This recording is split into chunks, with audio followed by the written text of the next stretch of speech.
BRS రజతోత్సవ పండుగకు సర్వసిద్ధమైంది. ఎలకతుర్తి పరిసరాలు గులాబీమయమయ్యాయి. ఇక సభకు సంబంధించి లక్షలాదిగా తరలి వచ్చే జనాలకి తాత్కాలిక వసతి సౌకర్యాలు కూడా సిద్ధమయ్యాయి. మొత్తంగా గులాబీ పార్టీ 25 ఏళ్ల పండుగ అద్భుతంగా జరిగేలా ఏర్పాట్లు జరుగుతున్నాయి. ఇక పొలిటికల్ సర్కిల్లో కూడా ఈ అంశానికి సంబంధించి పెద్ద ఎత్తున చర్చ జరుగుతోంది.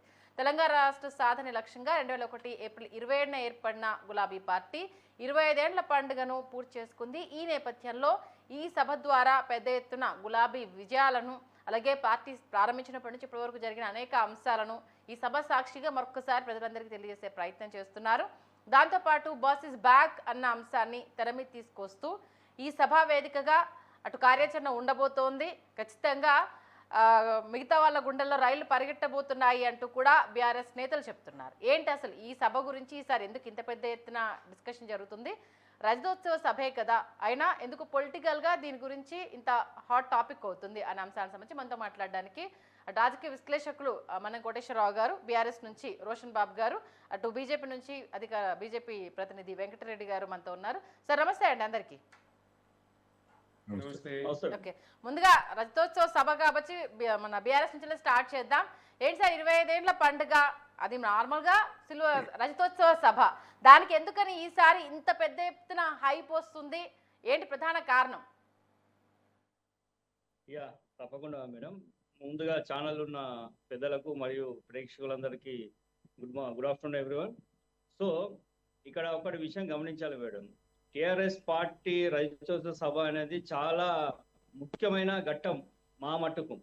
ఎందుకంటే ఈ పార్టీ పెట్టినప్పుడు అప్పుడున్న నాయకులు అంటే ఒక కాజు మీద పెట్టిన పార్టీ, అప్పుడు చంద్రబాబు కావచ్చు, రాజశేఖర్ రెడ్డి లాంటి వాళ్ళు పెద్ద పెద్ద రాజకీయ అనుభవం ఉన్న అన్ని రకాల కుట్రలు చేసే క్రమం లోపల తెలంగాణ రాష్ట్ర సాధన ఏకైక లక్ష్యంగా ఏర్పడ్డ పార్టీ.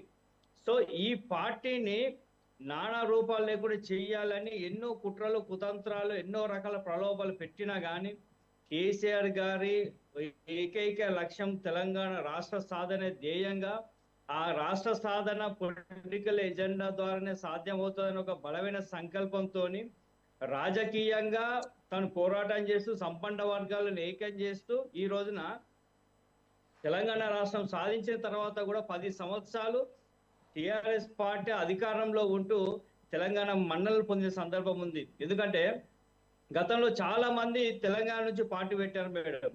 విజయశాంతి గారు పెట్టారు, అంతకుముందు ఉన్న దేవేందర్ గౌడ్ గారు పెట్టారు, ఆర్ఎన్ నరేందర్ గారు పెట్టారు, ఇట్లా రకరకాల మొన్న రీసెంట్ మనం చూస్తే కనుక కోదండరామ్ సార్ కూడా ఒక పార్టీ పెట్టడం జరిగింది. అంటే కేసీఆర్ గారు చాలా స్పష్టంగా చెప్పారు, పార్టీ పెట్టడం అంటే పాన్ డబ్బా పెట్టినంత ఈజీ కాదు అని చెప్పేసి.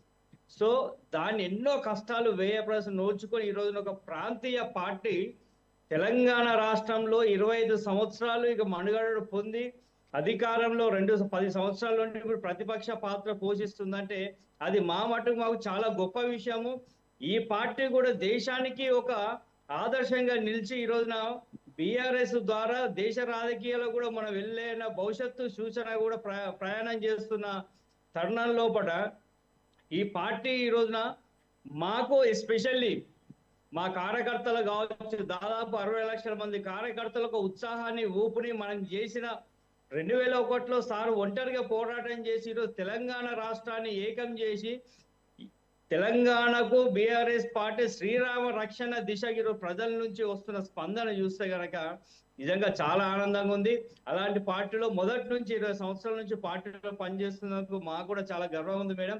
మేము చాలా గొప్పగా చెప్తున్నాం. ఈ టిఆర్ఎస్ కండువా అనేది, గులాబీ కండువా అనేది 20 సంవత్సరాలు ఈరోజు ఒక ఉత్సాహం లాగా, ఒక ఊపు లాగా ఈరోజు ప్రజల మన్నలను పొంది, మనసులను పొంది అన్ని రకాలుగా మనము గర్వంగా చెప్పుకునే ఒక ప్రాంతీయ పార్టీ అని చాలా గొప్పగా చెప్పుకుంటాం. ఎందుకంటే గతంలో టీడీపీ సమైక్యాంధ్రలో ఉన్న పార్టీ అది. సో తెలంగాణకు ఒక ప్రత్యేకమైన పార్టీ ఉండాలి, తెలంగాణ ప్రజల ఆకాంక్ష కోసం ఒక పార్టీ ఉండాలి. కాబట్టి ఆ పార్టీ ఇన్ని సంవత్సరాలు నిలదొక్కడం అనేది దేశ రాజకీయ చరిత్రలో చాలా అరుదుగా ఉంది మేడం. తప్పకుండా ఈ పార్టీ ఉన్న గర్వపడుతున్నాం. డెఫినెట్గా రానున్న రోజుల్లో ఈ సభ ద్వారా కేసీఆర్ గారి పిలుపుతోని మరొక ఉత్సాహంతో నెక్స్ట్ అధికార దిశగా మేము ప్రయాణం చేస్తున్నాం మేడం. ఓకే, వెంకటరెడ్డి గారు, ఆల్మోస్ట్ ఆల్ అయితే గత వారం రోజులుగా సభకు సంబంధించే పెద్ద ఎత్తున చర్చ, బాస్ ఇస్ బ్యాక్ అంటూ రకరకాలుగా హోర్డింగ్స్ కావచ్చు, లేకపోతే చాలా పెద్ద ఎత్తున ఈ సభ ద్వారా ఏదో మెసేజ్ ఇవ్వబోతున్నారు అంటూ కూడా వినడం జరుగుతుంది. మరి రజతోత్సవ సభ గురించి మీ మాటల్లో ఏం చెప్తారు? అందరికీ నమస్కారం. ఈరోజు రేపు జరగబోయే బిఆర్ఎస్ రజతోత్సవ సభ ఏదైతే ఉందో అది మరి వాళ్ళకే తెలియాల్సింది ఏంటంటే అది టిఆర్ఎస్ కా లేకపోతే బిఆర్ఎస్ కా అనేది అది స్పష్టంగా చెప్పాలి. అది చెప్పలేకపోతా ఉన్నారు. చాలా మంది క్వశ్చన్స్ అడుగుతా ఉన్నారు కానీ చెప్పలేకపోతున్నారు. టిఆర్ఎస్ పార్టీ పుట్టింది 2001లో 27 ఏప్రిల్. బిఆర్ఎస్ పార్టీ పుట్టింది, బిఆర్ఎస్ గా మారింది 5 అక్టోబర్ 2022. అంటే టిఆర్ఎస్ కు 25 సంవత్సరాలు అవుతున్నాయి. మరి బిఆర్ఎస్ మారిన తర్వాత అది 2 సంవత్సరాల 7 నెలలు అవుతా ఉంది. సో ఏ పార్టీకి వీళ్ళు ఈ సభ పెట్టుకుంటున్నారు, ఈ సెలబ్రేషన్ చేసుకుంటున్నారో తెలియదు. ఎందుకంటే టిఆర్ఎస్ పార్టీ లక్ష్యం వేరు. లక్ష్యం ఏంటది? తెలంగాణ రాష్ట్రాన్ని సాధించడం, తెలంగాణ రాష్ట్రం తెచ్చుకోవడం అనేది, ప్రత్యేక తెలంగాణ రాష్ట్రం తెచ్చుకోవడం అనేది. కానీ తెలంగాణ రాష్ట్రం అయిపోయింది, వచ్చింది. వాళ్ళకి 10 సంవత్సరాల అవకాశం ఇచ్చారు. ఆశలు, తెలంగాణ రాష్ట్ర ప్రజల ఆశలు, ఆశయాలు, ఆకాంక్షలు చాలా ఉండే అని చెప్పి వాళ్ళకి మరి టిఆర్ఎస్ ప్రత్యేక రాష్ట్రం వచ్చిన తర్వాత పోటీ చేస్తే కేసీఆర్ గారికి 10 సంవత్సరాల అవకాశం ఇచ్చారు. కానీ ఆశలు, ఆశయాలు, ఆకాంక్షలు పూర్తయినాయా అంటే వాళ్ళు చెప్పలేరు ఇప్పటికీ. ఎందుకంటే మన జరిగిన ఎన్నికల్లో చూస్తాం, అంతకుముందు ఏదైతే పెద్ద ఎత్తున వ్యతిరేకత ఏదైతే వచ్చిందో దాంట్లోనే స్పష్టంగా తెలంగాణ ప్రజలు తీర్పు ఇచ్చారు. అసెంబ్లీ ఎన్నికల్లో ఇచ్చారు, పార్లమెంట్ ఎన్నికల్లో టోటల్గా ఇచ్చారు.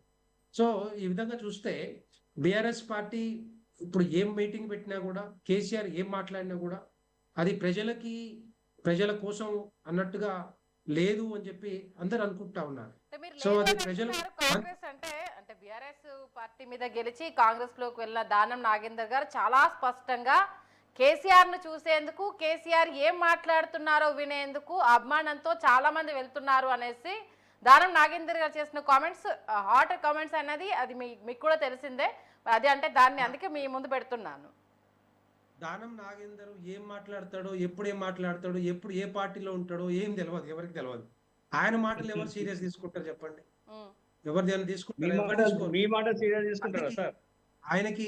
ఆయనకి అది పోయింది. ఏదైతే క్రెడిబిలిటీ ఉందో ఆ క్రెడిబిలిటీ పోయింది. కాంగ్రెస్ పార్టీలో ఉండి కాంగ్రెస్ పార్టీలో చేసినప్పుడు అది వేరు, తర్వాత మళ్ళీ బీఆర్ఎస్ నుంచి మళ్ళీ కాంగ్రెస్, మళ్ళీ బీఆర్ఎస్, ఎవరు పట్టించుకుంటారు ఇలాంటి మాటల్ని? వీళ్ళంతా ఏంటంటే తెలంగాణ ద్రోహులు. వీళ్ళంతా కూడా తెలంగాణ ద్రోహులే. ఇప్పుడు కేసీఆర్ పార్టీ పెట్టినప్పుడు ఉన్న తెలంగాణ వాదులు ఎవరైతే ఉన్నారో ఇప్పుడు ఎవరు లేరు. కేసీఆర్, హరీష్ రావు తప్ప ఆ పార్టీ నుంచి మొత్తం టోటల్ గా బయటకు పోయారు, బయటికి ఎలగొట్టారు చెప్పాలంటే. సో ఈరోజు తెలంగాణ ఉద్యమానికి ఊపిరి పోసి పార్టీని పెట్టిన 2001లో ఎవరు లేరు, ఇద్దరు తప్ప, హరీష్ రావు గారు, తర్వాత కేసీఆర్ తప్ప. సో మిగతాలందరూ కూడా పంపించి తెలంగాణ ద్రోహుల్ని తీసుకొచ్చి పార్టీలో చేర్చుకొని వాళ్ళకి మంత్రి పదవులు ఇచ్చింది అప్పుడు టిఆర్ఎస్ పార్టీ. అందుకే నేను ఏం చెప్తున్నా అంటే ఆ టిఆర్ఎస్ పార్టీకి ఎప్పుడైతే బిఆర్ఎస్ గా మారిందో, రూపం మారిందో, తెలంగాణ రాష్ట్రానికి, తెలంగాణ పేగు బంధానికి అది తెగదెంపుల్లాగా మరి కేసీఆర్ చేసింది చాలదా?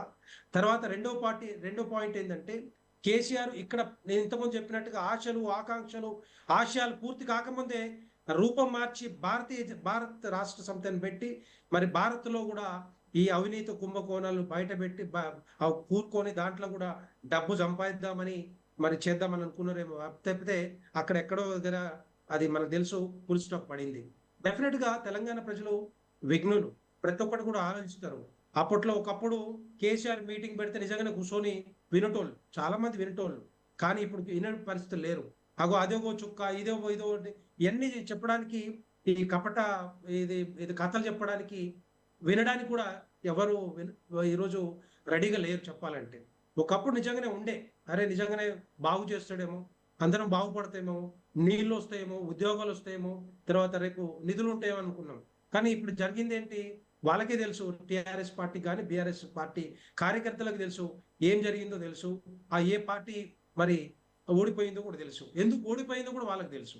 ఇప్పుడు వాళ్ళు ఏంటంటే మరి ఇది కాంగ్రెస్ పార్టీ డెఫినెట్ గా ఏదైతే నిజంగానే సాధించాలనుకున్నప్పుడు అది పూర్తి అయితే డెఫినెట్ గా తెలంగాణ రాష్ట్ర సమితికి బీఆర్ఎస్ పార్టీకి ఓట్లేసి మళ్ళీ గెలిపించటోళ్ళు. ఓకే డెఫినెట్లీ అంటే yes, చరిష్మా గెలిపించేవాళ్ళు. కానీ లేనిదే అక్కడ ఎక్కడో సభకు సంబంధించి మేడం ఇప్పుడు కేసీఆర్ గారు వస్తున్నారు అని అంటే ఇంత అంటే ఆతృత అనేది లేకుండా ఉందంటారా? ఎందుకంటే జనాల్లో బయటికి వెళ్ళినప్పుడు మాట్లాడినప్పుడు కేసీఆర్ ఏం మాట్లాడతారో చూద్దాం అనుకున్న సంవత్సరాల కాలం తర్వాత వస్తున్నారు, క్యాడర్ కి కొత్త జోష్ రాబోతోంది, ఖచ్చితంగా ఈ సభ ద్వారా ఏదో మెసేజ్ ఇవ్వబోతున్నారు అన్న ఈ హంగామా ఊరికేనే వచ్చిందంటారా? ఈ అంశానికి సంబంధించి మన అంటే పొలిటికల్ గా మీరిద్దరు 2 పాయింట్స్ చెప్పారు. కోటేశ్వరరావు గారి దగ్గర నుంచి కూడా మనం వాయిస్ తీసుకునే ప్రయత్నం చేద్దాం. కోటేశ్వరరావు గారు 2 వర్షన్లు అక్కడ వినిపించడం జరిగింది, బీఆర్ఎస్ నుంచి బీజేపీ నుండి ఆల్మోస్ట్ ఆల్ విన్నారు. అయితే మన వెంకటరెడ్డి గారు ఒక క్వశ్చన్ అడిగారు, ఇది బీఆర్ఎస్ కి సంబంధించా ఎందుకంటే టీఆర్ఎస్, ఎందుకంటే అక్కడ నుంచి చూసుకున్నా మరి 25 years అవ్వలేదు, దేని మీద చేస్తున్నారు అనేసి అని. కేసీఆర్ చరిష్మా తగ్గింది అంటూ కూడా ఆయన కామెంట్ చేస్తున్నారు. దీనికి సంబంధించి మీ వాయిస్ ఒక్కసారి. బీఆర్ఎస్ టిఆర్ఎస్ అనేటువంటిది సాంకేతికంగా ఏమైనా చెప్పుకోవచ్చు. గతంలో అలా చూసుకున్నట్లయితే జనసంఘం గతంలో ఉన్నటువంటి పార్టీ, ఆ జనసంఘం తర్వాత జనతా పార్టీలో విలీనమైంది. ఆ జనతా పార్టీలో నుంచి విలీనమైనటువంటి జనసంఘం వాళ్ళే బీజేపీగా తర్వాత పేరు మార్చుకున్నారు. అందుకని పేరు ఏది మార్చుకున్నా టిఆర్ఎస్ బీఆర్ఎస్ 2 ఒకటిగానే దాన్ని జనం పరిగణిస్తారు. సాంకేతికంగా చూసినప్పుడు 25 ఏళ్ళు అయిందా లేదా అంటే టెక్నికల్ గా 25 ఏళ్ళు అవ్వలేదు. ఎందుకంటే టిఆర్ఎస్ అనేటువంటిది ఉనికిలో లేదు, దాని వారసుల వారిగా బీఆర్ఎస్ వచ్చింది. అది పెద్ద సమస్యని నేను అనుకోవట్లేదు. రేపు పెద్ద ఎత్తున వాళ్ళు సమీకరించడానికి ఏర్పాటు చేస్తున్నారు, సమీకరిస్తారని కూడా అనుకుంటున్నాను. ఎందుకు అంటే బీఆర్ఎస్ పార్టీకి ఇవాళ చావో బతుకో అన్నట్టుగా ఉంది. చావో బతుకో అన్నట్టుగా ఉన్నటువంటి పార్టీకి బల ప్రదర్శన అనేటువంటిది ఇప్పుడు చేయకపోయేట్లయితే దీని ప్రభావం అంటే 2 ఎన్నికల ప్రభావం ఇప్పటికే బీఆర్ఎస్ పార్టీని బాగా కుంగదీసింది. 87 లక్షల ఓట్లు తెచ్చుకున్నటువంటి అసెంబ్లీ ఎన్నికల్లో 87 లక్షల ఓట్లు తెచ్చుకున్నటువంటి బీఆర్ఎస్ పార్టీ లోక్సభ ఎన్నికలకు వచ్చేసరికి 36 లక్షలకి పడిపోయింది.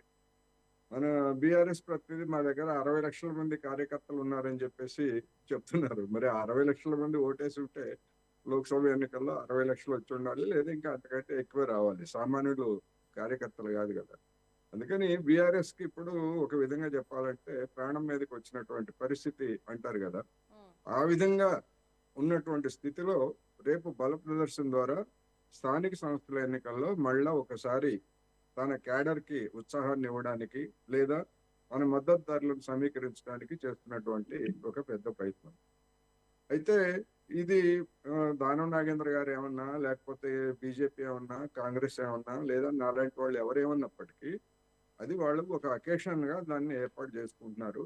ఆ అకేషన్ సందర్భంగా ఏం చెప్తారు, దిశ నిర్దేశం ఏదో కొత్త విషయాలు ఏవో చెప్తారనే విధంగా ప్రచారం చేస్తున్నారు. నా వరకు అయితే వాళ్ళు చెప్పేటువంటి కొత్త విషయాలు ఏమీ ఉండవు. ఎందుకంటే గడిచినటువంటి 16-17 నెలల నుంచి వాళ్ళు చెప్తున్నటువంటి విషయాలనే మళ్ళా కొత్త భాషలో కేసీఆర్ గారు తనదైనటువంటి శైలిలో తనదైనటువంటి భాషలో ఏమన్నా చెప్పి కిక్కెక్కిస్తారా లేకపోతే ఏం చేస్తారనేటువంటి తప్ప చెప్పడానికి కొత్త విషయాలు ఏమీ వాళ్ళ దగ్గర ఏమీ లేవు. తగ్గింది అంటూ వెంకటరెడ్డి గారు చేసిన కామెంట్స్ కి సంబంధించి మీ సమాధానం, ఎందుకంటే ఆయనకు చరిష్మా ఎప్పటికీ తగ్గదు అన్న వాదన్నే ఇప్పుడు గట్టిగా బలంగా వినిపించే ప్రయత్నం చేస్తున్నారు, ఆయన కావాలని జనాలు కోరుకుంటున్నారు అంటూ కూడా బీఆర్ఎస్ చెప్తున్న నేపథ్యంలో నిజంగా అంటే ఒక ఓటమి ఆయన చరిష్మాను తగ్గించే అవకాశం ఉందంటారా? చరిష్మా అంటే ఏంటి, కొలబద్ద ఏమిటనేటువంటిది ప్రశ్న. దేనికైనా చరిష్మా తగ్గిందా లేకపోతే పెరిగిందా అనడానికి ఎన్నికలని చాలా మంది కొలబద్దగా చూస్తున్నారు మన దేశంలో. ఎన్నికలను కొలబద్దగా చూసినప్పుడు మరి గతంలో వచ్చినటువంటి ఓట్ల శాతం లేదా సీట్ల శాతంతో పోల్చుకున్నప్పుడు నరేంద్ర మోడీ గారి చరిష్మా తగ్గింది కదా. అన్ని ఓట్లు రాలేదు. గతంలో 2019తో పోల్చినప్పుడు ఓట్లు తగ్గాయి మొన్న బీజేపీకి, సీట్లు కూడా తగ్గాయి. అందుకని ఆయన చరిష్మా తగ్గిందని చెప్పేసి ఎవరైనా అంటే మరి వెంకటరెడ్డి గారి దగ్గర సమాధానం ఏముంటుందో నాకైతే తెలియదు. అదే విధంగా దాన్ని దాని ప్రతిపాదికన్నా చూసుకున్నట్లయితే కేసీఆర్ చరిష్మా కూడా ఉన్నది అంటే మరి ఓటింగ్ లో కనపడలేదు కదా. అందుకని చరిష్మా అనేటువంటి దానికి నిర్దిష్టమైనటువంటి కొలబద్దలు కానీ లేకపోతే నిర్దిష్టమైనటువంటి నిర్వచనం కానీ ఏమి లేవు అనేది నా అభిప్రాయం. అంటే మీ రాజకీయ ఎన్నికల అనుభవం నేపథ్యం- అంటే ఒకటి మీరు అన్న దాని ప్రకారం ఏకీభవిద్దాం. అంటే ఓట్ల కౌంటింగ్ అనే దానికి పక్కన పెట్టేస్తే మీ రాజకీయ అనుభవం ప్రకారము కేసీఆర్ కి సంబంధించి ఆ చరిష్మా ఉందా లేదా? చరిష్మా అంటే ఒక ముఖ్యమంత్రిగా 10 సంవత్సరాలు పనిచేసిన తర్వాత తెలంగాణ రాష్ట్ర సాధనకు ప్రధానమైనటువంటి స్రవంతికి నాయకత్వం వహించినటువంటి వాడిగా చరిత్రలో ఆ పేరు ఎప్పుడు ఉండిపోతుంది. దాన్ని ఎవరో కావాలని చెరిపేస్తే చెరిగిపోయేది కాదు. కానీ ఆ చరిష్మా అనేటువంటిది బిఆర్ఎస్ పార్టీకి 2014లో డివిడెండ్స్ తెచ్చిపెట్టింది, 2018కి డివిడెండ్స్ తెచ్చిపెట్టింది, 2023కి వచ్చేసరికి ఆ లాభాలన్నీ పోయినాయి. అందుకని ఆ పోయినటువంటి లాభాలని మళ్ళా ఒక కంపెనీ, ఒక బిజినెస్, రాజకీయ పార్టీ కూడా ఒక బిజినెస్ అనుకుంటే నష్టాల్లో ఉన్నటువంటి కంపెనీని ఇప్పుడు ఏ విధమైనటువంటి లాభాల్లోకి మళ్ళీ తీసుకొస్తారు అనేటువంటిది ఇక్కడ సమస్య. అందుకని బీఆర్ఎస్ ఏం చేస్తుంది అనేది ఆ రూపంలోనే చూడాలి.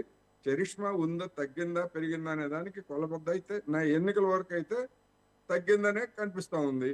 లేదు మా చరిష్మా పెరిగిందని వాళ్ళు చెప్పుకుంటే దాన్ని మనం ఏం చేయలేము. ఎవరైనా అంతే, బీజేపీ అయినా అంతే, కాంగ్రెస్ అయినా అంతే, ఎవరైనా అంతే. ఓకే, రోషన్ బాబు గారు. మేడం, ఇక్కడ ఇందాక వెంకటరెడ్డి గారు అది పార్టీ ఏ party madam? BJP analyst madam, BJP Venkatreddy గారు బీజేపీ. యా. సో ఇందాక కోటేశ్వరరావు చెప్పిన దానికి తన సమాధానం చెప్పాలి. Plus at the same time ఇక్కడ చెప్పేది ఏంటంటే కేసీఆర్ గారు ఫామ్ హౌస్ లో ఉంటే ఒక వార్త, ప్రజల్లోకి వస్తే ఒక వార్త, ఆయన మాట్లాడితే వార్త, మాట్లాడకపోతే వార్త. ఇక్కడ ఒక విషయం గమనించాలి మేడం, 2 జాతీయ పార్టీలు ఈ దేశాన్ని ఏలుతున్న తరుణం లోపల ఈరోజు ఒక ప్రాంతీయ పార్టీగా ఉద్భవించి ఈరోజు ఆ బీజేపీ పార్టీ చేస్తున్న చాలా పథకాలు తెలంగాణ రాష్ట్రం నుంచి కాపీ కొట్టినాయి. మా పథకాన్ని కొద్దిగా పేర్లు మార్చుకొని పెట్టినాయి, చేసినాయి. చాలా సందర్భాల్లో అప్పుడు మోడీ గారు సలహా ఇచ్చిన సందర్భం ఉన్నది. సో మేబీ తనకు తెలియకపోవచ్చు. ఇక్కడ విషయం ఏంటంటే ఒక సౌత్ ఇండియా నుంచి ఒక రాష్ట్రాన్ని సాధించి దేశంలో ఉన్న అన్ని పార్టీలను ఒప్పించి తెలంగాణ రాష్ట్రం సాధించిన తర్వాత సో దేశ రాజకీయాల దిశగా మన పార్టీ పేరు మార్చుకున్న సందర్భం ఉన్నది. ఇక్కడ ఏంటంటే విషయం ఏం చెప్పాలో కాక ఇది దీనికి 25 ఏళ్ళ, దానికి 25 ఏళ్ళ కోడిగుడ్డు మీద ఈకలివికే ప్రయత్నం తప్పించి కానీ ఈ రోజున ఈ తెలంగాణ రాష్ట్రంలో సభలు ఎలా పెట్టాలి, ప్రచారం ఎలా చేయాలి, సభ ఇంత హుందాతనంగా, ఇంత డిగ్నిటీగా ఒక అద్భుతమైన రేంజ్ లో సభ అనేది టిఆర్ఎస్ పార్టీ ద్వారానే మనం చూసాం. గతంలో కాంగ్రెస్ వాళ్ళు బీజేపీ పెట్టిన మీటింగ్ ఎలా ఉంటే మనము చూస్తున్నాం. ఇందాక చరిష్మా తగ్గిన దానికి ఒక మాట చెప్తాను మేడం. ఇదే రేపు ఈ టైంకి సభ ఉంటది కదా, ఇదే ఆ కాంగ్రెస్ పార్టీ వాళ్ళకి కావచ్చు, ఆ బీజేపీ వాళ్ళ రాష్ట్ర అధ్యక్షులకు కావచ్చు, ఒకవేళ అమిత్ షాని పిలిపించుకున్నా పర్లేదు, మాకు హైదరాబాద్ లో వచ్చి అదే టైంకి లైవ్ పెట్టమని మేడం. అక్కడ కేసీఆర్ గారు లైవ్, ఇక్కడ వాళ్ళ పార్టీ అధ్యక్షుని లైవ్, అక్కడ సీఎం గారు లైవ్, 3 లైవ్లు చూస్తే ఏ పార్టీ వాళ్ళకు ఎక్కువ వ్యూవర్స్ ఉంటుందో, ఎక్కువ లైవ్ పోతుందో మీరే గమనిస్తారు. ఎందుకంటే కేసీఆర్ గారు 0 నుంచి మైనస్ల నుంచి టాప్ ఎవరెస్ట్ ఎదిగిన వ్యక్తి. సో లైఫ్ లో అన్నాక ఎత్తుపల్లాలు ఉంటాయి. ఏ పార్టీ కూడా ఇన్ని సంవత్సరాలు అధికారం లేదు. గతంలో చంద్రబాబు గారు ఒక 10 ఏళ్ళు చేశారు, మళ్ళీ పడిపోయారు. ఇప్పుడు అక్కడ 23 నుంచి మళ్ళీ సీఎం అయిన పరిస్థితి. సో ఇక్కడ కూడా తెలంగాణ రాష్ట్రంలో 10 ఏళ్ళు చాలా అద్భుతంగా పరిపాలించిన తర్వాత మేము మొన్న ఓడిపోయింది అసెంబ్లీలో జస్ట్ 1.85% మాత్రమే.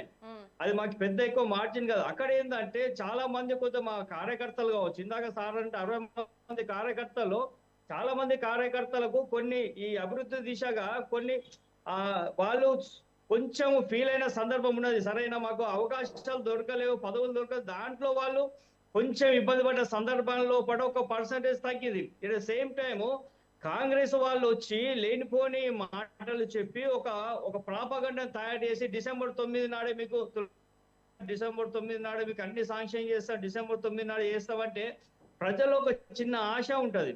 తెలంగాణ ప్రజల్లో ఒక చిన్న ఆశ, అరే కేసీఆర్ ఇన్ని చేశారు, ఈయనకన్నా ఎక్కువ ఇస్తా అంటున్నావు, రైతు బంధు కావచ్చు, రైతు బీమా కావచ్చు ఇస్తా అని చెప్పి అట్లా కొంచెం ప్రలోభం ఉంది సందర్భాల లోపల అది జరిగిపోయింది తప్ప ఈ రోజున ఈ 15 నెలల్లో పట్ల మీరు కాంగ్రెస్ పార్టీ మీద ఎంత వ్యతిరేకం వస్తుందో మీరు చూస్తూ ఉన్నారు. ఎంత దారుణమైన ప్రజలు అన్పార్లమెంట్ లాంగ్వేజ్ లో సీఎం తిడుతున్న చూస్తున్నారు. ఏ ఊర్లో కూడా ముఖం చూపించుకో పరిస్థితి. తులం బంధు లేదు, తులం బంగారం లేదు, రైతు బంధు లేదు, అంటే రైతు రోషన్ గారు బీమా అంటే లేదు. ఇప్పుడు అంటే రజతోత్సవ సభకు సంబంధించి కాదు రోషన్ గారు, రజతోత్సవ సభకు సంబంధించి సంబరమా లేకపోతే ఒక్క నిమిషం రోషన్ గారు, ఒక ప్రాజెక్టు కట్టింది లేదు, ఒక కొత్త పథకాన్ని స్టార్ట్ చేసింది లేదు, కొత్త ఒక సోర్స్ క్రియేట్ చేసి ఎంతసేపు మా మీద పడి ఏడవడం తప్ప ఇంకోటి లేదు. అంటే కేసీఆర్ గురించి మాట్లాడడం, కేసీఆర్ ని బాడీ షేవింగ్ చేయడం, వాళ్ళ ఫ్యామిలీని బాడీ షేవింగ్ చేయడం తప్ప ప్రజల్లో పట్ల ఒక వ్యతిరేక ఇప్పటికే ఈ పార్టీని చూస్తే ప్రజలు అసహించుకున్న పరిస్థితి ఏర్పడ్డది. అంటే ఒక ప్రభుత్వం వచ్చిన ఒక 1 year లోపల ఇంత వ్యతిరేకత తెచ్చుకున్న పార్టీ దేశంలో కాంగ్రెస్ పార్టీ మాత్రమే. తప్పకుండా ఇప్పుడు గుర్తుంచుకోవాలి మేడం, ఏ క్షణం ఎలక్షన్ వచ్చినా టీఆర్ఎస్ అత్యంత భారీ మెజార్టీతో గెలవబోతుంది. దానికి సాక్ష్యం మేము దాదాపు 10 లక్షల పైగా జనాభాతో ఇప్పుడు మనం సభ పెడుతున్నాం మేడం. నభూతో నవభవిష్యత్తు భారతదేశం అంతా ఈ తెలంగాణ చూసే విధంగా సభ అవుతుంది. కేసీఆర్ గారి వాయిస్, తన యొక్క స్పీచ్, భవిష్యత్ దశా దిశ ఎలా ఉంటుందని చెప్పేసి ఈవెన్ ప్రతిపక్ష అధికార పార్టీ కావచ్చు, బీజేపీ పార్టీ వాళ్ళు ఆతృత ఎదురు చూస్తున్న తరుణం లోపల వీళ్ళు తెలంగాణ సమాజం ఉంది, పార్టీ నాయకులు కూడా ఉన్నారు మేడం. కాదు రోషన్ గారు, అంటే ఇందాక కోటేశ్వరరావు గారు అన్నట్టు నిజంగా ఇది రజతోత్సవ సంబరమా లేకపోతే రాబోయే ఎలక్షన్స్ కి సంబంధించి ఈ సభ ద్వారా శంకరావమా, లేకపోతే అంటే మా చరిష్మా ఇలా ఉంది? లేదు మేడం, లేదు చెప్పేది ఇక్కడ విషయం ఏంటంటే మేము ప్రతి సంవత్సరము ప్లీనరీ జరుపుకుంటాం. ఎందుకంటే 27వ తారీఖున ప్లీనరీ ప్రతి సంవత్సరం పెట్టుకుంటాం మనం. కానీ ఈ చేస్తున్న క్రమంలో ఇప్పుడు లాస్ట్ ఇయర్ కూడా పెట్టినాం. ప్రతి ఒక్క పార్టీకి ఒక పార్టీ ఆవిర్భావ దినోత్సవం ఉంటుంది. ఆ రోజున అన్ని పండుగలు చేసుకుంటారు, ప్రతి ఒక్క నాయకులకు తెలుసు. సో మేము ఒక ప్రాంతీయ పార్టీగా 25 సంవత్సరాలు మేము ఆ ఫిగర్ సాధించిన వాటి దాన్ని కొద్దిగా గ్రాండ్ లెవెల్లో చేస్తున్నాం. సో ఇప్పుడు దీన్ని మేము వాళ్ళు అనుకుంటున్నారు మేము మా బల ప్రదర్శన కాదు, లేకపోతే మేమేదో కొత్తగా చేస్తున్నది కాదు, వీళ్ళ కోసం మేమేదో ఎలక్షన్ల కోసం ఇప్పుడు ఎలక్షన్ కూడా లేవు కదా మేడం. ఇప్పుడు మూడు సంవత్సరాల వరకు మనకి ఎటువంటి ఎలక్షన్స్ లేవు కాబట్టి దాని గురించి మేము ఆలోచించాల్సిన అవసరం లేదు. ఎందుకంటే 30 సీట్ల నుంచి 10 సీట్ల సార్వత్రిక ఎన్నికలు లేవు కానీ లోకల్ బాడీ ఎలక్షన్స్ ఇవన్నీ ఉన్నాయి కదా. కాదు సార్వత్రిక ఎన్నికలు లేవు 3 సంవత్సరాల కానీ లోకల్ బాడీ ఎలక్షన్స్ అయితే రాబోయే రోజుల్లో ఇప్పుడు జిహెచ్ఎంసీ ఎంత ప్రతిష్టాత్మకం అవుతుందో అందరికీ తెలిసిందే కదా. దాన్ని బేస్ చేసుకునే క్యాడర్ లో ఉత్సాహం నింపడానికే ఇంత పెద్ద ఎత్తున సభ అన్నది మెయిన్ వాదన. సో నేనేంటా మేడం, ఒక పార్టీ ఒక ప్రోగ్రామ్ తీసుకున్నప్పుడు అన్ని రకాలుగా ఆలోచించి నిర్ణయం తీసుకుంటుంది. ఎట్ ద సేమ్ టైం ఇదేంది మాకు చాలా ప్రెస్టీజ్ ఇష్యూ నెంబరు 25 years అనేది చాలా ప్రెస్టీజ్ ఇష్యూ నెంబరు. కేసీఆర్ గారు సాధించిన విజయాలు, కేసీఆర్ గారు గతంలో ఎలా ఉండే తెలంగాణ, ఇప్పుడు ఎలా ఉంది, కేసీఆర్ గారు ఉన్నప్పుడు ఎలా ఉంది, ఇప్పుడు ఎలా ఉంది, చాలా స్పష్టంగా వివరించే ప్రయత్నం మనం చేస్తాం. ఎట్ ద సేమ్ టైం మా కార్యకర్తల్లో ఉత్సాహం నింపే ప్రయత్నం చేస్తాం. At the same time Telangana సమాజాన్ని ఒక వేకువ చేసే ప్రయత్నం మేము చేస్తున్నాం. ఎందుకంటే వాళ్ళు ఏం ఎక్స్పెక్ట్ చేసి కాంగ్రెస్ కి అధికారం ఇచ్చిందో వాళ్ళు ఇప్పుడు ఏం అనుభవిస్తున్నారో వాళ్ళ కళ్ళగట్టి చెప్పే ప్రయత్నం చేస్తాం. కనుక ఇప్పుడు సార్వత్రిక ఎన్నికల మీదనో లేకపోతే ఇంకా ఇప్పుడున్న మనం అట్లా అనుకుంటే మేము ఎమ్మెల్సీ ఎలక్షన్ కూడా పోటీ చేసేవాళ్ళం. సో అట్లా మేము ఈ చిన్న దాని గురించి ఆలోచించే ఉద్దేశం లేదు. సమయము సందర్భం కోసము ఓపిక బట్టి ఎప్పుడైతే ఏం చేయాలో అని చాలా రాజనీతి తెలిసిన వ్యక్తి. ఎందుకంటే అటువంటి పెద్ద వ్యక్తులను ఎదుర్కొని రాజశేఖర్ రెడ్డి, చంద్రబాబు లాంటి ఎదుర్కొని మోడీతోని ఢీకొని నిలబడ్డ వ్యక్తి ఈ రోజున. కాబట్టి మాకు చాలా స్పష్టంగా ఉంది, మాకు క్లారిటీగా ఉంది. సార్ ప్రతిపక్షాలు ఏం మాట్లాడో తెలియక కేసీఆర్ గారిని డైరెక్ట్ చేయడం తెలియక ఏదో రకంగా డొంక తిరిగి వచ్చి విమర్శలు చేస్తుంటే వాళ్ళ విమర్శలను వాళ్ళ పట్టించుకున్న పరిస్థితి తెలంగాణ ప్రజలకే లేదు, వాళ్ళకే లేదు. వాళ్ళకు యూనిటీ లేదు, ఒక దశ లేదు, దిశ లేదు. మేము ఈ తెలంగాణ రాష్ట్రానికి బీఆర్ఎస్ శ్రీరామ రక్షని మరొకసారి కేసీఆర్ నిరూపిస్తారు ఈ సభ ద్వారా. ఓకే వెంకటరెడ్డి గారు చెప్పండి. చాలా విషయాలు రోషన్ గారు చెప్పారు. అలాగే చరిష్మాకు సంబంధించి కూడా కోటేశ్వరరావు గారు ఒక క్యాల్కులేషన్ చెప్పారు. గతంలో మరి బీజేపీ సీట్ల సంఖ్య తగ్గింది, ఓట్ల పర్సంటేజ్ తగ్గింది, అంత మాత్రాన మోదీ చరిష్మా తగ్గింది అని అంటే మరి యాక్సెప్ట్ చేస్తారా అనేది. అలాగే ప్రత్యామ్నాయం ఖచ్చితంగా తెలంగాణకు బీఆర్ఎస్ పార్టీ అవుతుందంటూ రోషన్ బాబు గారు కూడా చెప్తున్నారు. బీజేపీకి ఎప్పటికీ ఏంటిది దరిదాపుల్లో ఒకటి రాలేదు అంటూ కూడా ఆయన ఓపెన్ గానే ఛాలెంజ్ చేసినట్టుగానే మాట్లాడారు. మీ సమాధానం? కొన ఊపిరితో ఉన్న బీఆర్ఎస్ పార్టీకి ఊపిరి పోసే ప్రయత్నమే రేపు పొద్దున పెట్టే సభ. ఉమ్. ఒక పార్టీ ICU 20 సంవత్సరాలు వెంటిలేటర్ ఉండాలంటే కొనుక్కులు ఒక ఉన్న నిమిషం, బ్రదర్ ఒక నిమిషం రెడ్డి గారు, ఉండండి. మాట్లాడండి, ఒక పార్టీ రోషన్ 20 బాబు గారు, సంవత్సరాలు మాట్లాడండి ఒక్కసారి. సాధించింది అంటే అది కొన ఏ ఊపిరితో గిరే ఉన్నట్టు కాదు కదా మేడం. ఇప్పుడు ఒక నిమిషం ఉండండి, నేను ఒక వాళ్ళ నిమిషం, మీరు పార్టీ తర్వాత ఏదో మాట్లాడండి. లేదు, నేనేమో లేదు. మీరు మాట్లాడాను, మీరు అట్లాంటి పదాలు మాట్లాడేటప్పుడు వాడద్దు. అట్లంటే గత నే- 2 నేను ఎలక్షన్ల ముందు మీ మీరు పార్టీ మాట్లా ఎమ్మెల్యే ఒక్కడే రాజా సింగ్, నేను మీ మాట్లా పార్టీ ఎమ్మెల్యే అరే రాజా సింగ్ ఒక్కడే. మీరు డిఫెండ్ చేసుకోండి, మరి తర్వాత ఎందుకు మాట్లాడుతున్నారు మధ్యలో? డిఫెండ్ చేసుకోండి మీకు చేతన అయితే. ఇక్కడ మధ్యలో ఎందుకు డిస్టర్బ్ చేస్తున్నారు? నేనేమో డిస్టర్బ్ చేసిన మాటలు ఎందుకు బ్రదర్? Yes, definitely yes. మాట్లాడు. 100% అది కొన ఊపిరితో ఉన్నది కాబట్టి, కాకపోతే కొన ఊపిరితో ఉంది కాబట్టి చెప్తున్నా నేను. మొన్న వచ్చిన పార్లమెంట్ ఎన్నికలు మీకు అర్థం కాలేదా? పార్లమెంట్ ఎన్నికలు అర్థం కాలేదు మీకు? ఏం జరిగిందో అర్థం కాలేదా? ఏం జరిగిందో అర్థం కాలేదా? డిపాజిట్లు దక్కలేదు మీ దాంట్లో. పార్టీ నాయకులకు డిపాజిట్లు దక్కలేదు. రాష్ట్రానికి కొన ఊపిరే, కొన ఊపిరితో ఉంది. ఐసీయూలో వెంటిలేటర్ మీద ఉన్నట్టుగానే ఉంది ఇప్పుడు. ఎందుకు ఏం మాట్లాడతారు? మీకు తెలియకపోతే, మీకు అర్థం కాకపోతే మాట్లాడకండి. కొన ఊపిరితో ఉంది మీ పార్టీ, వెంటిలేటర్ మీద ఉంది, ఐసీయూలో వెంటిలేటర్ మీద ఉంది. ప్రాణం పోయడానికి ప్రయత్నం చేస్తా ఉన్నారు, ప్రాణం పోయడానికి ప్రయత్నం చేస్తున్నారు. మాట పదాన్ని వాడారు మీరు సీఎం కేసీఆర్ సీఎం గా ఉండి అట్టర్ ఫ్లాప్ ఫెయిల్ అయిపోయిండు, ఆపోజిషన్ లీడర్ గా ఫెయిల్ అయిపోయిండు. అది ప్రజలందరూ కూడా గమనించారు. మీరేం చెప్తారు నాకు అర్థం కాదు. తెలంగాణ ప్రజలందరూ గమనించారు ఆల్రెడీ. ఎవరికి ఓటేయాలో ఓటేసిర్రు. మీకు ప్రజలకి ఏది ఏ పార్టీ కావాలో ఆ పార్టీకి ఓటేసిర్రు. మిమ్మల్ని ఎక్కడ ఉంచాలో అక్కడ ఉంచారు. ఇప్పుడు అర్థమవుతుంది అందరికి కూడా. మీ ఫార్ములు పెట్టాలనుకుంటే పెట్టిర్రు. అహంకారము, ఏదైతే అవకాశవాదం, రాజకీయాల కోసం పాటుపడింది కేసీఆర్. చెప్పాలంటే టిఆర్ఎస్ పార్టీ అక్కడ. ఇవన్నీ కూడా ఏంటంటే భవిష్యత్తులో రాజకీయ అవకాశాలు వాడుకోవడానికి మీరు నెంబర్ 1, కేసీఆర్ ఫ్యామిలీ నెంబర్ 1 దీంట్లో. ఎంతసేపు నా అహంకారంతో మాట్లాడడం కాదు, ప్రజల కోసం చేస్తే చేయలేకపోయారు కాబట్టి మిమ్మల్ని మన అధికారం నుంచి దించారు. అది జీర్ణించుకోలేకపోతా ఉన్నారు. ఇప్పుడు మీరు ప్రయత్నం చేసేది ఏంది? మరి ప్రాణం పోసే ప్రయత్నం చేస్తా ఉన్నారు. అది డెఫినెట్ గా అర్థం చేసుకుంటారు.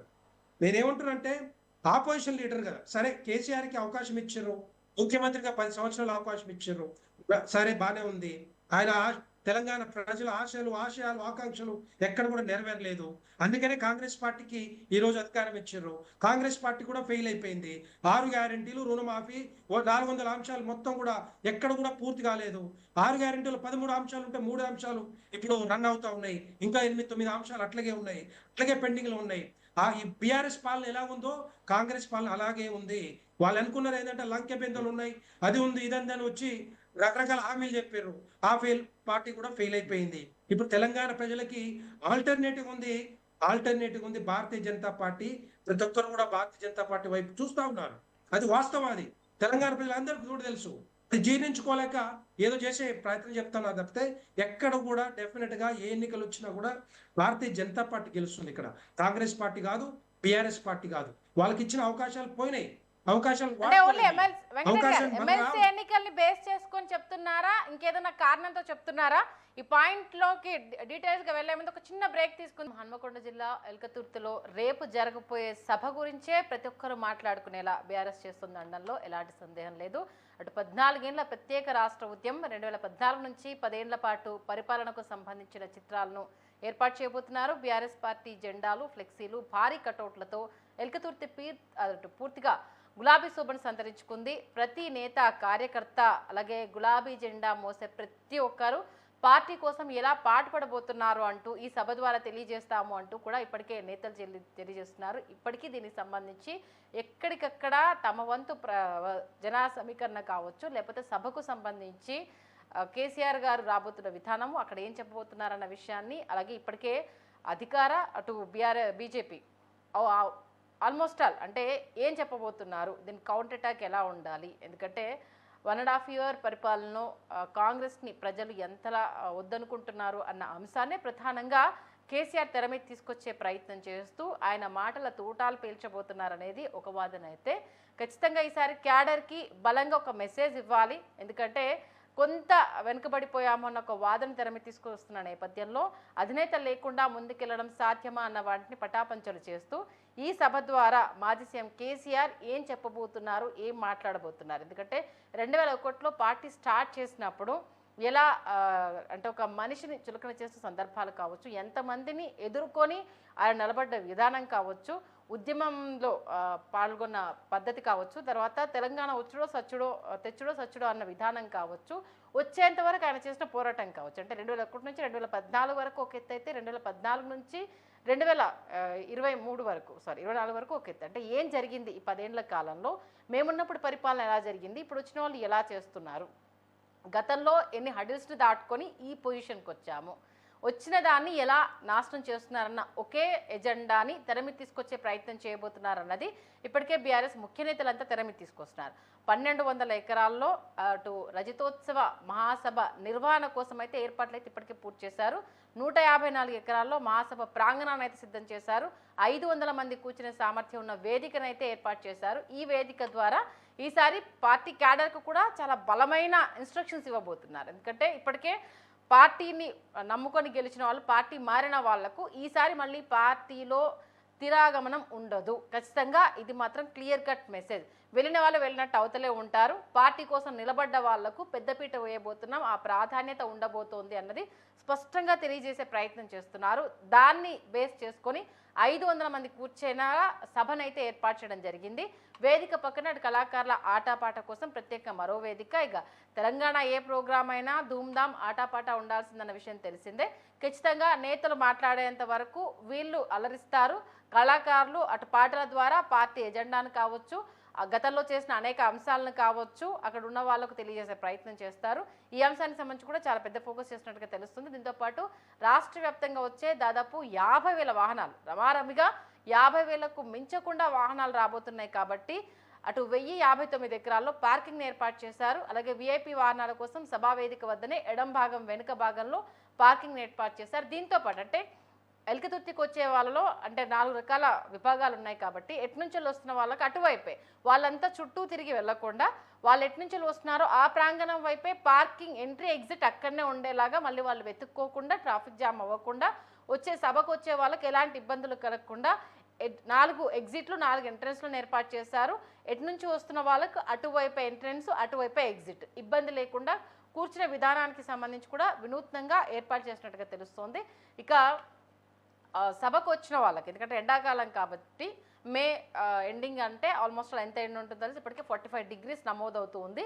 కేసీఆర్ గారు వచ్చేసరికి 5-5:30 ఆ టైం అవుతుంది. అప్పటి వరకు అక్కడ కూర్చున్న వాళ్ళకి ఆ ఎండ తీవ్రత తెలియకుండా ఉండేందుకు అలాగే కూలర్లను కూడా ఏర్పాటు చేసినట్టుగా తెలుసు. దాంతోపాటు మంచినీళ్ళు, మజ్జిగ, భోజన ఏర్పాట్లు, వచ్చిన వాళ్ళు అంతమందికి అంటే ఎట్ ఏ టైం భోజనం అనేది సాధ్యం కాదు కాబట్టి దాన్ని కూడా విడతల వారీగా వచ్చే వాళ్ళకి ఎలాంటి ఇబ్బంది లేకుండా భోజన ఏర్పాట్లకు సంబంధించి కూడా ప్రత్యేకంగా కొన్ని ఏర్పాటు చేసినట్టుగా తెలుస్తుంది. ఇక మహిళల కోసం కూర్చునేందుకు బారికేడ్లు పెట్టడం జరిగింది. పగటి పూటను తలపించేలా వెలుగులు విరజిమ్మేలా లైట్లను అమర్చారు. ముఖ్యంగా అయితే కేసీఆర్ చరిత్ర ఎక్కడి నుంచి ఆయన ప్రస్థానం స్టార్ట్ అయింది, ఎన్ని విజయాలను ఎంతమందిని తట్టుకొని నిలబడ్డారు, ఈ అంశానికి సంబంధించి ప్రత్యేకంగా చెప్పే ప్రయత్నం చేస్తున్నారని మాత్రం స్పష్టంగా తెలుస్తుంది.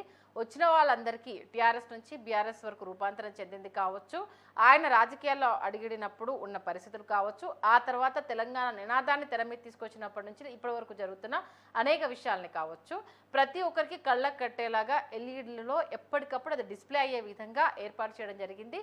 దీంతో పాటు ఎక్కడా ఎలాంటి ఇబ్బంది కలగకుండా పోలీసు సహకారంతో బందోబస్తుకు సంబంధించి కూడా ఏర్పాటు చేసినట్టుగా తెలుస్తుంది. ముఖ్యంగా నేతలు కూడా తమ బలాన్ని చూపించుకోవాలి అంటే కేసీఆర్కి ఇంకా జనాల్లో ఎలాంటి ఆదరణ ఉందో చెప్పేందుకు మాజీ ఎమ్మెల్యేలు, ప్రస్తుత ఎమ్మెల్యేలు, మాజీ మంత్రులు ఒక్కరేంటి ప్రతి ఒక్కరు ఇందాక చెప్పినట్టుగా బడా నేత నుండి చిన్న కార్యకర్త వరకు ప్రతి ఒక్కరు తమ అభిమానాన్ని చాటుకునేందుకైతే అన్ని రకాలుగా ముందుకు వస్తున్నారన్నది క్లియర్ కట్గా తెలుస్తోంది.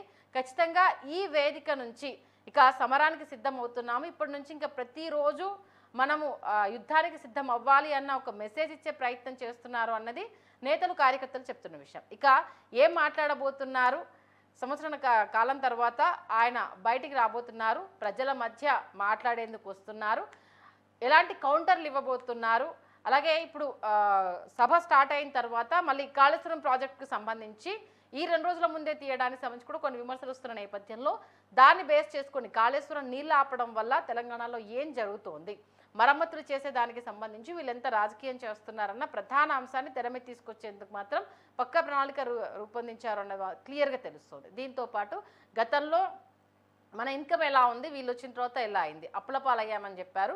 వాళ్ళు చెప్పిన తర్వాత మాట మార్చిన విధానం ఇది అనుకుంటూ కూడా అంటే ఎండగట్టే ప్రయత్నం చేయబోతున్నారనేది మాత్రం స్పష్టంగా తెలుస్తోంది. ఇక దీంతో పాటు కార్యకర్తలకు ఎలాంటి దిశానిర్దేశం చేయబోతున్నారు, ఎలాంటి ఉత్తేజాన్ని నింపబోతున్నారు అన్నది మాత్రం ప్రధానంగా హైలైట్ కాబోతోంది అన్నది మాత్రం స్పష్టంగా తెలుస్తుంది. ఎందుకంటే ఆల్మోస్ట్ అలా అటెన్షన్ అనేది అయితే చాలా క్లియర్ కట్గా 2 రోజుల నుండి ఆ వాతావరణం అయితే కనిపిస్తూ ఉంది. కౌంట్ డౌన్ స్టార్ట్ చేశాము అంటూ మేము సభ పెట్టుకుంటే ఈ సభకే ఇంత ఉలిక్కి పడితే రేపు కేసీఆర్ మాట్లాడిన తర్వాత ఇంకా ఎలా భుజాలు నడుముకుంటారో, ఆయన తట్టుకోవడానికి ఇంకా ఎన్ని వ్యూహాలు రచిస్తారో అంటూ మాజీ మంత్రి ప్రస్తుతం ఎమ్మెల్యే జగదీశ్వర్ రెడ్డి చేసిన కామెంట్స్కి సంబంధించి కౌంటర్లు పేలుతున్నాయి. ఇది జనతా గ్యారేజ్ అంటూ చేసిన వాటికి సంబంధించి కూడా వాళ్ళ తరహాలో భాషలు చెప్తూ ఉన్నారు. మరి జనతా గ్యారేజ్లో ఇంట్లో కొడుకే విలను అంటూ కూడా అద్దంకి దయాకర్ చేసిన కామెంట్స్ ఇప్పుడు హల్చల్ చేస్తున్నాయి. ఎందుకంటే దాంట్లో ఆయన జనం కోసం నిలబడితే కొడుకు దాంట్లోనే విలన్గా ఉండడం, మరి జనతా గ్యారేజ్తో పోల్చుకోవడాన్ని ఎలా చూడాలి అంటూ కూడా ఆయన కౌంటర్ అటాక్ ఇవ్వడం జరిగింది. మీరు రజతోత్సవ సభ జరుపుకుంటే దానికి మేము ఉలిక్కిపడాల్సిన అవసరం ఏముంది? మీరు పార్టీ పెట్టుకుని 25 ఏళ్ళు అయింది, 25 ఏళ్ళకి మీరు సభ చేసుకుంటున్నారు. సభ చేసుకున్నప్పుడు మీ పార్టీ అధినేత వస్తాడు, అధినేత వచ్చినప్పుడు మాట్లాడతాడు. దానికి సంబంధించి ఏదో చేసేస్తారు, ఏదో అయిపోతుందని ఉదరగొట్టేస్తే అది మీ విఘ్నతగా వదిలేస్తున్నాము అంటూ కూడా ఇలాంటి కౌంటర్లు అయితే వస్తున్నాయి. ఖచ్చితంగా వీటన్నిటికీ ఆన్సర్ ఇస్తాము, ఇచ్చే తీరుతాము అంటూ కూడా అటు బీఆర్ఎస్ నేతలు చెప్తున్నారు.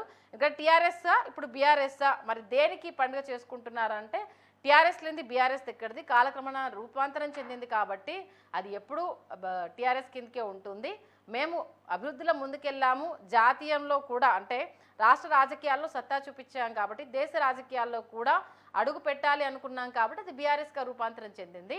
ఒకవేళ జనాలు యాక్సెప్ట్ చేయకపోయిన ఉంటే మాకు 87 లక్షల ఓట్లు అనేవి పడేవా, మేము ఎంత గట్టి పోటీ ఇచ్చాము అనే దాని దగ్గరనే ఇంకా మాకు జనాదరణ తగ్గలేదు అన్న విషయాన్ని పార్టీలు గుర్తుపెట్టుకోవాలి. బీఆర్ఎస్గా జనాలు యాక్సెప్ట్ చేశారు కాబట్టి ఇక బీఆర్ఎస్గానే కొనసాగుతాము అంటూ కూడా మాజీ మంత్రి బీఆర్ఎస్ వర్కింగ్ ప్రెసిడెంట్ కేటీఆర్ అయితే స్పష్టం చేయడం జరిగింది.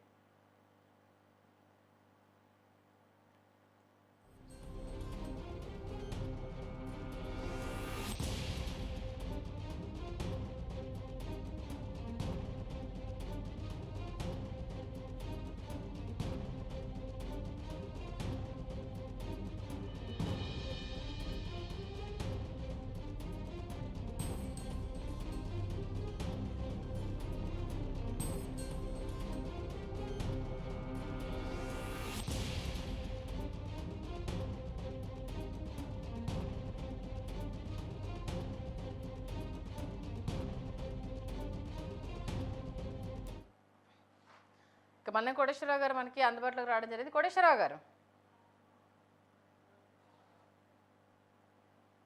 కోటేశ్వరరావు గారు వినిపిస్తుందా? ఓకే, వెంకటరెడ్డి గారు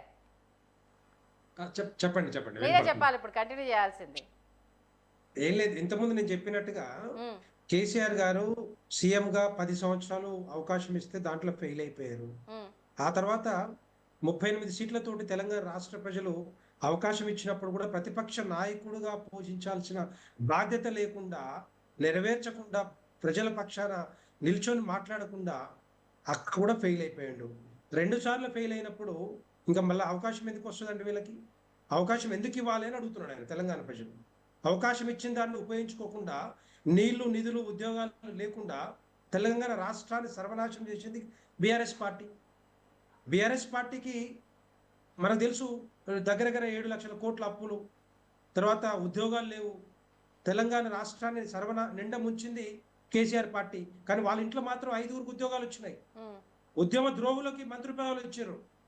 మరి ఉద్యమకారులని పార్టీ నుంచి వెళ్ళగొట్టిన చరిత్ర బీఆర్ఎస్ పార్టీ, కేసీఆర్ది. అలాంటి వాళ్ళకి రాజకీయంగా మళ్ళీ ఎందుకు అవకాశం ఇవ్వాలి? తెలంగాణ ప్రజల్ని మళ్ళా మభ్యపెట్టి ఓట్లు వేయించుకొని మళ్ళీ అవినీతి కుంభకోణంలో వాళ్ళు మాత్రం వేలకు లక్షల కోట్లు సంపాదిస్తారు, 1000 ఎకరాలు దోచుకుంటారు. ఆ ధరని తీసుకొచ్చింది కూడా దానికోసమే. ఈ రోజు తెలంగాణ ప్రజలు మొత్తం అర్థం చేసుకుంటా ఉన్నారు. మరి ఎందుకు ప్రూవ్ చేయలేకపోతున్నారు? ఇప్పుడు గత 10 ఏళ్ల నుంచి విమర్శలు చేస్తూనే ఉన్నారు కదా వెంకటరెడ్డి గారు, ఎందుకు ప్రూవ్ చేయలేకపోతున్నారు? కాంగ్రెస్ పార్టీకి చేతగాక, ధైర్యం లేక, దమ్ము లేక వాళ్ళు ప్రూవ్ చేయలేకపోతా ఉన్నారు, భయపడతా ఉన్నారు. భారతీయ జనతా పార్టీకి అధికారం రానియండి, మేము ప్రూవ్ చేస్తాం, మా దగ్గర లెక్కలు ఉన్నాయి. ఎవరెవరు ఆహా, ఎక్కడెక్కడ ప్రత్యామ్నాయం ఏ బీఆర్ఎస్ కుంభకోణాలు అవుతున్నప్పుడు బీజేపీకి అధికారం ఎలా వస్తుందనే కదా ఇందాక రోషన్ బాబు గారు అనింది. ఏమంటారు? ప్రత్యామ్నాయం తెలంగాణలో బీఆర్ఎస్ పార్టీ అవుతుంది, బీజేపీ ఎప్పటికీ కాదు అంటూ రోషన్ బాబు గారు అన్నారు కదా. దానికి సమాధానంగా నేను చెప్తాను. ఉమ్. బీఆర్ఎస్ అసెంబ్లీ ఎన్నికల్లో ఓడిపోయారు, పార్లమెంట్ ఎన్నికల్లో 0 సీట్లు వచ్చినాయి, ఎమ్మెల్సీ ఎన్నికల్లో ఎక్కడ కూడా పోటీ చేయలేదు. మొన్న జరిగిన స్థానిక సంస్థల ఎన్నికల్లో కూడా హైదరాబాద్ లో కూడా ఎమ్మెల్సీకి రాజ్యాంగం ఇచ్చిన అవకాశాన్ని కూడా ఉపయోగించుకోకుండా వాళ్ళకున్న 24 ఏదే ఓట్లు ఉన్నాయో ఆ ఓట్లు కూడా ఉపయోగించుకోలేని పరిస్థితి ఈ రోజు బీఆర్ఎస్ పార్టీ. చెప్పారు కదా సంఖ్యాబలం లేదు కాబట్టి, సంఖ్యాబలం లేని చోట ఒకటి వెంకటరెడ్డి గారు చాలా క్లియర్గా చెప్పారుగా, సంఖ్యాబలం లేని చోట నిలబడి నవ్వులపాలు అవ్వడం కరెక్ట్ కాదు కాబట్టి మేము ఓటింగ్ ఏంటిది ఎలక్షన్ నిల్చోవట్లేదు, ఓటింగ్ కూడా బహిష్కరిస్తున్నామని చెప్పారు కదా.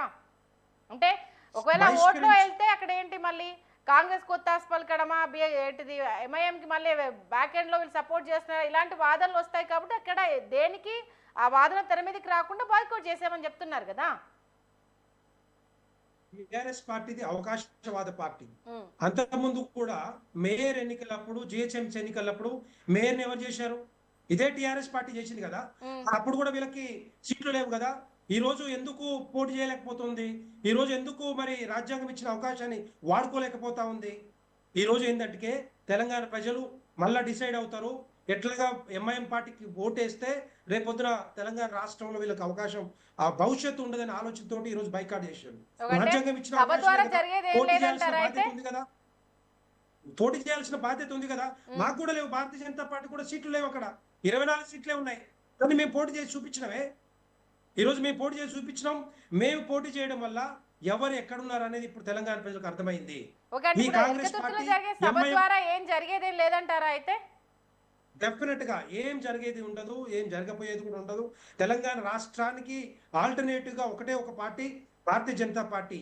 ఈ కాంగ్రెస్ పార్టీకి అవకాశం ఇచ్చినా కూడా 16 నెలల్లోనే నిజ స్వరూపం అంతా కూడా బయటపడింది కాబట్టి తెలంగాణ ప్రజలు ఎక్కడ కూడా అవకాశం ఇచ్చే పరిస్థితి లేదు. నేను ఎందుకు చెప్తున్నా అంటే, అంతకుముందు కేసీఆర్ చాలా మంది ఏమంటారంటే రకరకాల పథకాలు తీసుకొచ్చింది కాబట్టే మరి ఈ రోజు పార్టీని గెలిపించారు, కేసీఆర్ ముఖ్యమంత్రి చేశారని చెప్తున్నాను. రైతు బంధు కానీ, రైతు బీమా కానీ, కళ్యాణ లక్ష్మి కానీ, ఈ పెన్షన్ కానీ, ఈ 4 పథకాలు ఇంపార్టెంట్ పథకాలు. దాంట్లో ఈ పథకాలకు డబ్బులు ఎక్కడి నుంచి వచ్చినాయో కూడా చెప్తాను నేను.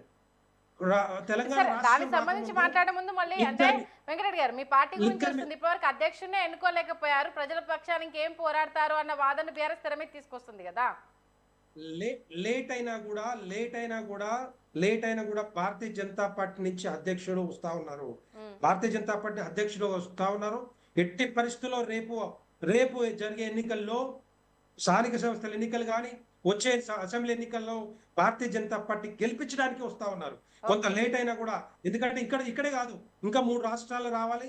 తర్వాత దేశానికి మరి భారతీయ జనతా పార్టీ సెంట్రల్ కేంద్ర పార్టీ నుంచి కూడా అధ్యక్షుడు రావాల్సిన అవసరం ఉంది. సో ఇవన్నీ కూడా కొంచెం లేట్ అయినా పర్లేదు, ఎందుకంటే మాకు సంస్థాగతంగా కొంత లేట్ అవుతుంది. డెఫినెట్గా ఎస్, ఒక మంచి వ్యక్తిని మరి అధ్యక్షం చేయాలని ఆలోచన ఉంది. రేపొద్దున మన జరిగిన మిస్టేక్స్ లేకుండా, మన జరిగే ఏదైతే అసెంబ్లీ ఎన్నికల్లో మిస్టేక్స్ ఉన్నాయో వాటి ఎట్టి పరిస్థితులు అట్లాంటి జరగకుండా ఉండడానికి ఈ రోజు కొత్త అధ్యక్షులు తీసుకొస్తా ఉన్నారు. అది డెఫినెట్ గా భారతీయ జనతా పార్టీని గెలిపించే అవకాశాలు ఉంటాయి. చిన్న విషయం చెప్దాం అనుకున్నాను మేడం మీకు. ఇంతకుముందు పథకాల గురించి చెప్పాను.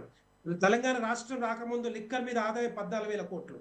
కేసీఆర్ వచ్చిన తర్వాత మొన్న జరిగిన అసెంబ్లీ ఎన్నికల ముందు 38,000 కోట్ల నుంచి 40,000 కోట్లు.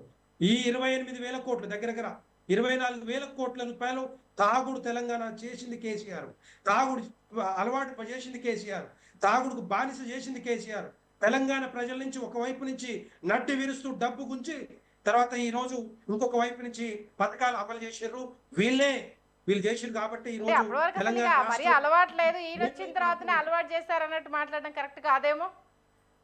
డెఫినెట్ ఎస్, ఎందుకంటే ఒకప్పుడు అక్కడక్కడ వైన్ షాపులలో మందులు దొరికేది, కానీ ఈ రోజు ఎక్కడ దొరుకుతా ఉంది బీర్లు? ఎక్కడ దొరుకుతుంది అంటే డబ్బా కొట్టలో దొరుకుతా ఉంది. డబ్బా కొట్టలో దొరుకుతుంది ఎక్కడ పడతాయి. ఎందుకు కంట్రోల్ చేయలేకపోతా ఉన్నారు దీన్ని. సో ఇదంతా కూడా ఏంటంటే అన్నిట్లో ఫెయిల్ అయింది కాబట్టి రేపొద్దున ఆదరించే అవకాశాలు చాలా తక్కువ.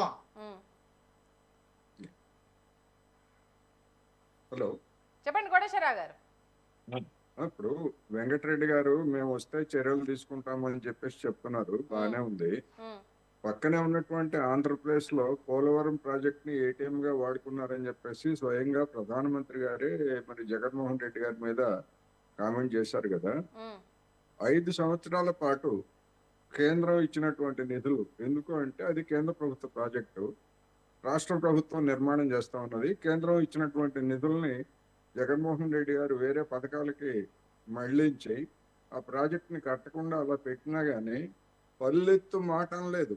ఉమ్, ఏటీఎం గా వాడుకున్నారన్న దాని మీద మరి విచారణ జరిపి ఏం జగన్మోహన్ రెడ్డి గారు మీరు ఇది పని ఏంటని చెప్పేసి అడిగిన పాపాన బాలేదు ఒకటి. అందువలన వీళ్ళేదో మేము వస్తే చేస్తామంటే మరి ఇప్పుడు చంద్రబాబు నాయుడు గారు వీళ్ళందరూ కలిసే కదా అక్కడ ఉన్నది, ఏం చేస్తున్నారు అనేటువంటి ప్రశ్న. దాని మీద ఏమన్నా విచారణ జరుపుతున్నారా? ఆ పోలవరం ఏటీఎం దాని మీద లేదు, విచారణ ఏం జరపట్లేదు. ఓకే. ఉమ్, అదేవిధంగా వెంకటరెడ్డి గారు తెలంగాణలో ఏర్లై పారింది అన్నారు, నిజమే, పారుతున్న మాట వాస్తవం. అంతకుముందు ఉమ్మడి రాష్ట్రంలో చంద్రబాబు నాయుడు గారు మొత్తం టార్గెట్లు ఇచ్చి గతంలో మొత్తం అంతా కూడా అందుకే అన్న టాపిక్ డైవర్ట్ అయిపోతుంది అనేసి సభ గురించి కంక్లూజన్ చెప్పేసేయండి కోటేశ్వరరావు. సభ గురించి చెప్తాను నేను. అందుకని ఇప్పుడు అదే చంద్రబాబు నాయుడు గారు, అదే బీజేపీ ఆంధ్రప్రదేశ్ లో మద్యాన్ని ఏర్లై పారిస్తా ఉంది. అది కూడా గుర్తుపెట్టుకోవాలి. ఇప్పుడు మనం విమర్శించేటప్పుడు మన దాని గురించి కూడా అనుకోవాలి. ఉత్తరప్రదేశ్ లో కూడా అదే విధంగా యోగి గారు తెలంగాణ రాష్ట్రం గురించి చెప్పండి. ఆయన ఎందుకు చెప్తారు? మీరు తెలంగాణ రాష్ట్రం గురించి చెప్పండి. తెలంగాణ రాష్ట్రం గురించి అందుకే చెప్పండి. అన్నాను conclusion. తెలంగాణ రాష్ట్రం గురించి సభ గురించి ఒక్కటి ఇక మీ మాటలో తెలంగాణ conclusion రాష్ట్రం చేసేయండి. మీకు ఇబ్బందికరమైనప్పుడేమో తెలంగాణ రాష్ట్రం, లేనప్పుడేమో ప్రపంచం కావాలి మీకు. మీరు ఎప్పుడు మాట్లాడినా కూడా భారతీయ జనతా పార్టీ కనపడుతుంది, టైం కాంగ్రెస్ అయిపోతుంది, పార్టీ టైం కనపడదు అయిపోతుంది అక్కడ మీకు. కోటేశ్వరరావు గారు. మిగతా పార్టీలు ఏం కనపడవు ఎప్పుడు కూడా. మీరు శుద్ధులు చెప్తే మోడీ చరిష్మా తగ్గుతుందని చెప్తారు. మోడీ వెంకటరెడ్డి గారు చరిష్మా ప్లీజ్ ప్లీజ్ ఒక్క సెకండ్. వెంకటరెడ్డి గారు మీరు ఒక్కరే చెప్తున్నారు మోడీ చరిష్మా తగ్గుతుందని. వెంకటరెడ్డి గారు ఎక్కడ కూడా మోడీ చరిష్మా తగ్గలే. ఏ రాష్ట్రంలో ఎన్నికలు జరిగినా కూడా భారతీయ జనతా పార్టీ గెలుస్తా ఉంది. కోటేశ్వరరావు గారు, భారతీయ జనతా పార్టీ గెలుస్తా ఉంది. మన ఎన్నికల్లో సీట్లు తగ్గినా కూడా మళ్ళీ జరిగిన ఎన్నికల్లో మహారాష్ట్రలో కూడా, ఢిల్లీలో అయినా, హర్యానాలో అయినా ఎక్కడ ఎవరు గెలిచారో ఒకసారి చెప్పండి. అది మీరు చెప్పలేకపోతారు. కోటేశ్వరరావు గారు మీరు వెంకటరెడ్డి గారు ట్రాప్ లో పడిపోతున్నారు. ఒక్కటి వెంకటరెడ్డి గారు ప్లీజ్ ఒక్క సెకండ్. సభ గురించి ఒక్కసారి కంక్లూజన్ ఇచ్చేసేయండి కోటేశ్వరరావు గారు. చూస్తానే ఉన్నాం. ఇప్పుడు విశ్వగురు గారి ప్రయత్నాలన్నీ మనం చూస్తూనే ఉన్నాం. కానీ ఉమ్, ఇప్పుడు తెలంగాణ విషయానికి వస్తే, మన సబ్జెక్ట్ విషయానికి వస్తే, రేపు జరగబోయేటువంటి దానిలో ఏదో మిన్ని వీరికి మీద పడుతుంది అనేటువంటి అభిప్రాయం నాకైతే లేదు. ఓకే. కేసీఆర్ గారు అసెంబ్లీకి వచ్చి ప్రజల తరఫున మాట్లాడతారా లేదా అనే విషయాన్ని ఆమె చెప్తారా అక్కడ, ఉమ్, లేకపోతే ఇప్పుడు ఎట్లాగైతే సభ్యత్వం పోకుండా అంటే ఒక సమావేశానికి గవర్నర్ ప్రసంగానికో లేదా ఒక రోజు వచ్చి హాజరు వేయించుకొని జీతం తీసుకుంటూ, అలవెన్సులు తీసుకుంటూ, ప్రోటోకాల్ తీసుకుంటూ కాలక్షేపం చేస్తారా 5 ఏళ్ళు అనేటువంటిది రేపు చెప్పమనండి. ఓకే. జనం కోరుకుంటున్నారు, అది జనం కోరుకుంటున్నారు. ఉమ్, అసెంబ్లీలో ఇప్పుడు బయట పోరాటం చేస్తే ఓకే, ఉమ్, నీకు అసెంబ్లీలో కూడా పోరాటం చేయమని ప్రతిపక్ష నాయక పాత్ర ఇచ్చారు కదా, ఓకే. అది చెప్తారా లేదా అనేటువంటిది రేపు చెప్పిన తర్వాత మనం మరోసారి ఎట్లాగూ మాట్లాడుకుంటాం కనుక దాని ఓకే. గురించి అప్పుడు థాంక్యూ కోటేశ్వరరావు